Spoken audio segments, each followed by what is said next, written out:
Good morning everyone. I hope you all are fine at your place. We were discussing the chapter plant tissue, and in this chapter the topic that we will cover today includes anatomy of root, that is monocot and dicot root, differences between monocot and dicot root, anatomy of stem, that is internal structure of dicot and monocot stem, along with the differences between the anatomy of dicot and monocot stem. Now, let's start with the anatomy of a monocot root. A transverse section of a monocot root includes following anatomical features. It includes epidermis, epiblemma, or rhizodermis, or it can be also called as piliferous layer. It is the outermost layer composed of compact parenchyma cells having no intercellular spaces and stomata. The tubular unicellular root hairs are also present on this layer. Both epiblemma and root hairs are without cuticle. In older parts, epiblemma either becomes impervious or it sheds. Epiblemma and root hair absorbs water and mineral salts. Next to this is cortex. It lies just below the epidermis.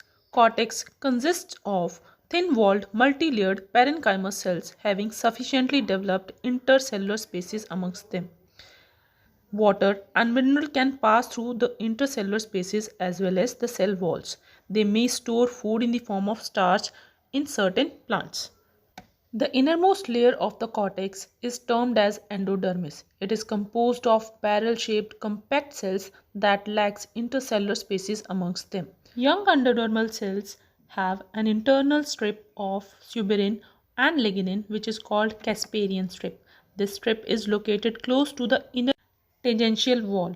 There are some unthickened cells opposite to the protoxylem vessels known as passage cells, which serves for conduction of fluid. The function of endodermis is to regulate the flow of both inward as well as outward movement of fluids.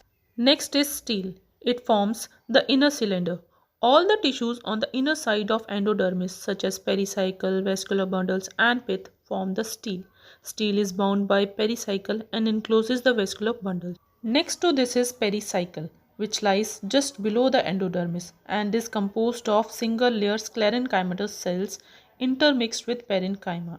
It forms a cylinder of cells surrounding xylem and phloem and is present adjacent to endodermis. In most roots, it is one cell thick. The cells contain abundant cytoplasm and retain the capacity of growth and cell differentiation after they have matured. The lateral root originated from the pericycle at some distance away from the root tip. As you can see in this picture, this outermost layer is epidermis, inner to this is cortex, and just below the cortex is endodermis, inner to which is lying pericycle. Next is vascular bundles. The vascular tissue contains alternating strands of xylem and phloem. The phloem is visualized in the form of strands near the periphery of the vascular cylinder beneath the pericycle. The xylem forms discrete strands alternating with phloem strands. The center is occupied by a large pith which may be parenchymatous or sclerenchymatous. The number of vascular bundle is more than 6, hence called as polyarch. Xylem is exarch. The protoxylem is located towards the periphery and the metaxylem towards the center. Vessels of protoxylem are narrower and the walls possess annular and spiral thickening. The phloem strands consist of seed tubes, companion cells and phloem parenchyma. The phloem strands are also exarch, having protophlloem towards periphery and metaphloem towards the center. Next is conjunctive tissue. In between the xylem and phloem bundles, there is a presence of many layered parenchymatous or sclerenchymatous tissue. This helps in storage of food and help in mechanical support.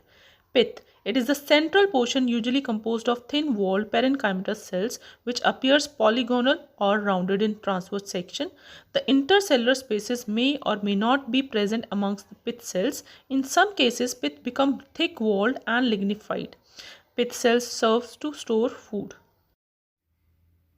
Now, let's discuss the internal structure of a dicot root. Dicot root has three distinct regions. The outermost region is epiblemma, then is cortex, and then inner region is stele. Epiblemma. It is also termed as rhizoderm or piliferous layers.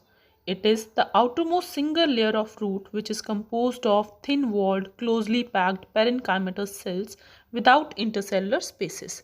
The cuticle and stomatas are absent. Most of the epidermal cells extend out in the form of tubular unicellular root hairs. Due to the presence of root hairs in epiblemma, it is also named as piliferous layer. This layer functions for the uptake of water and mineral salts from the soil, thus has no cuticle. Root hairs provide maximum surface area for absorption. The next is cortex. It is located just below the epiblemma. It consists of many layers of thin-walled, rounded or polygonal parenchymatous cells with sufficiently developed intercellular spaces between them. The cells of cortex consist of leucoplasts and store starch grains. Sometimes the outer layer of cortex becomes cutinized and form exodermis of root. Cortex cells store food and conduct water from epiblemma to the inner tissue. Next to this is endodermis. It is the innermost layer made up of single layer of barrel-shaped compact parenchymatous cells without intercellular spaces. The radial walls of this layer are often thickened and sometimes this thickening extends to the inner wall also. Deposition of severin and lignin causes this thickening. Due to the deposition, strips or bands-like structures are formed which are known as Casparian strips or Casparian bands. The cells of endodermis that is located opposite to the protoxylem elements are thin-walled and termed as passage cells as they facilitate the passage of water from roots to the xylem. Endodermis act as watertight jacket around the stele. Next to the endodermis is pericycle. It is located internal to the endodermis and made up of single layer of thin-walled parenchymatous cells containing abundant cytoplasm. It is very important layer as the part of vascular cambium is formed from it. Lateral roots in Dicot arises in this tissue and cork cambium also develops from it. Next is conjunctive bundles. In between xylem and phloem bundles, there is presence of one or many layers of thin-walled elongated parenchymatous cells without intercellular spaces constitutes the conjunctive tissue. Its function for storage of foods. Vascular bundles. These are arranged in a ring but xylem and phloem forms an equal number of separate bundles placed on different radii. As xylem and phloem are alternately arranged, the vascular bundles are termed as radial bundles. The number of xylem and phloem bundles varies from 2 to 6. If we talk about xylem, it appears in conical shape. The cells of TS appears polygonal and are thick-walled. The protoxylem lies towards the periphery, so the xylem is called exarch. The protoxylem vessel bears annular and spiral thickening.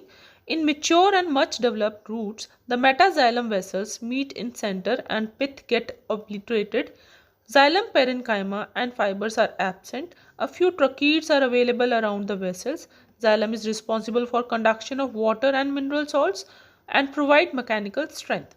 If we talk about phloem, it lies alternate to xylem patches. The patches are smaller and consist of seed tubes, companion cells, and phloem parenchyma. The phloem fibers are absent. The outermost part of this tissue next to pericycle is the protophlloem and inner is metaphloem, but both are not easily distinguishable. In the hard root, a few sclerenchymal cells occur against the patch of every phloem. Pith. Pith occupies only a small area in the center and consists of few compactly arranged thin-walled parenchymatous cells without any intercellular spaces. Sometimes the pith is nearly obliterated owing to the food vessels meeting in the center. Now, let's discuss the difference between monocot and dicot root. Monocot root's epidermis is retained throughout the life, while dicot root's epidermis is destroyed during secondary growth and it is replaced by periderm.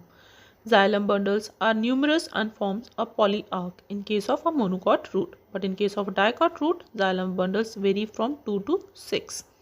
Xylem extends in the form of rods around the pith in case of monocot stem, but in case of a dicot stem, xylem forms a cylinder at the center. In case of monocot root, pith is large and it is well developed, but in case of a dicot root, pith is small or absent. Cambium is absent and hence there is no secondary thickening in case of a monocot root, but in case of a dicot root, cambium is present and gives rise to secondary thickening.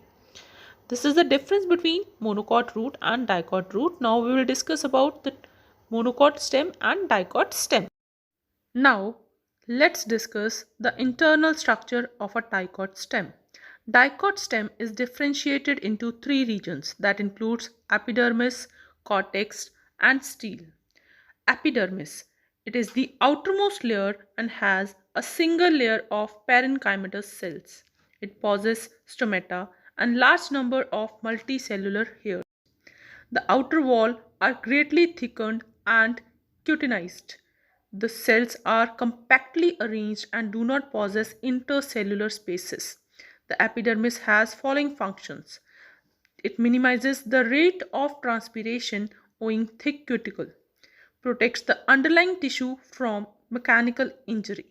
It prevents the entry of harmful organisms into the plant tissue.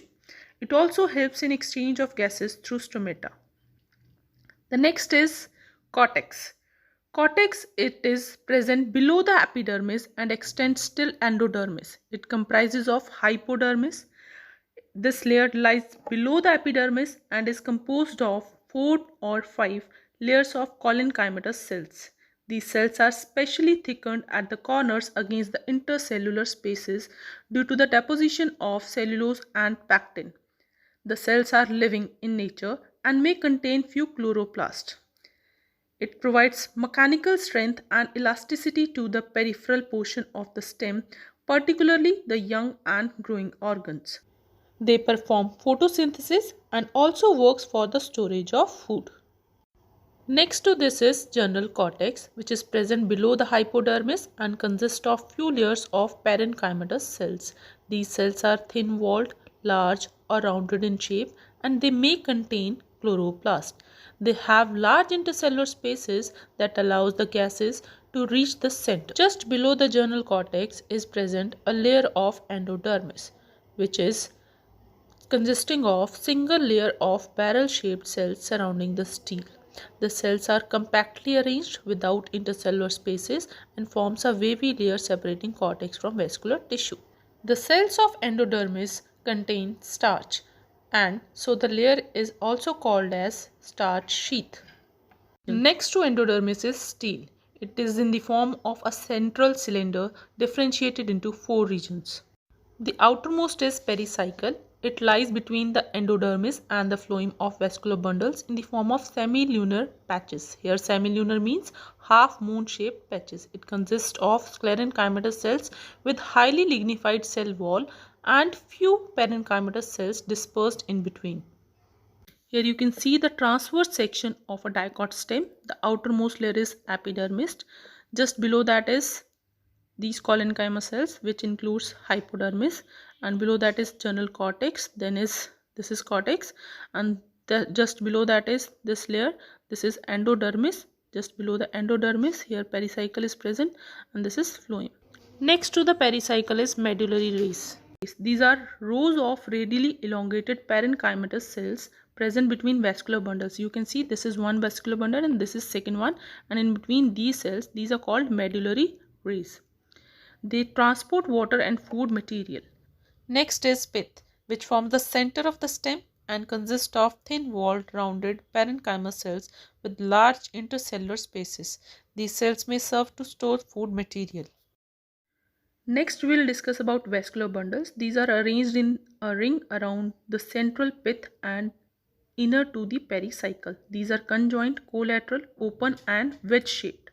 The size of vascular bundles varies in different species. Each bundle has a patch of xylem towards the center and patch of phloem towards the outer side.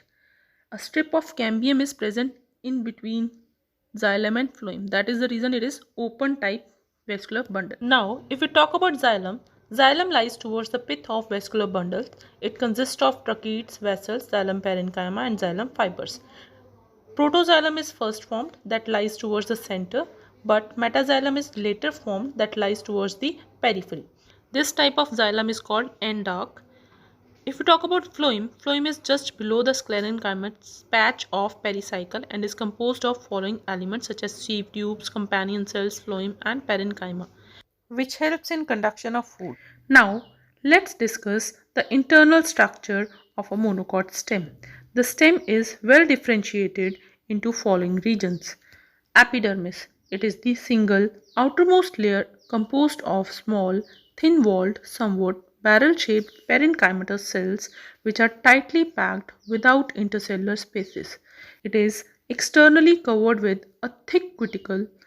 A few stomata are present on the epidermis, usually trichomes or hairs are lacking. Cortex. It lies just below the epidermis. Cortex is further composed of following regions. The outermost region of cortex is hypodermis. It lies just below the epidermis. It comprises of 2 to 3 layers of thick-walled lignified sclerenchymatous cells without intercellular spaces. It helps in mechanical support. The next is ground tissue. It contains a continuous mass of thin-walled cells, round, parenchymatous tissue which lies below the hypodermis. The intercellular spaces are present. Cells are rounded or polygonal in shape. There is no differentiation of general cortex, endodermis, pericycle, pith, and race. You can see here there is no differentiation of ground tissue, cortex, pericycle, pith, etc. Here, vascular bundles, they are irregularly lodged in this region.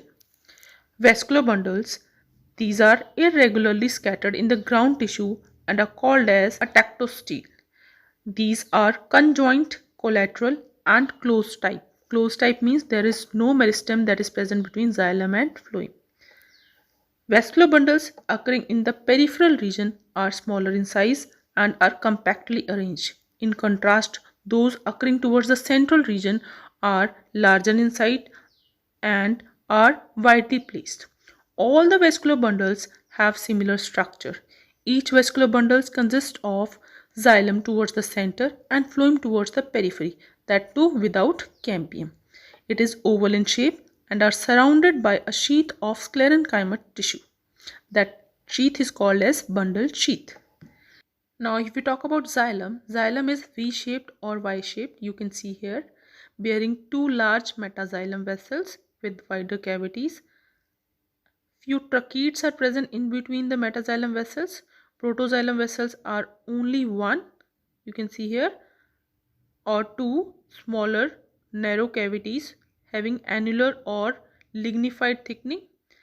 Thin-walled xylem parenchyma is present around the protoxylem.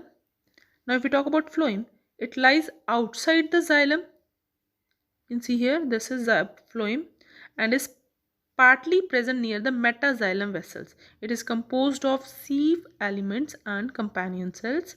In a matured bundle, the protophlloem gets crushed just below the sheath, so the inner portion is metaphloem.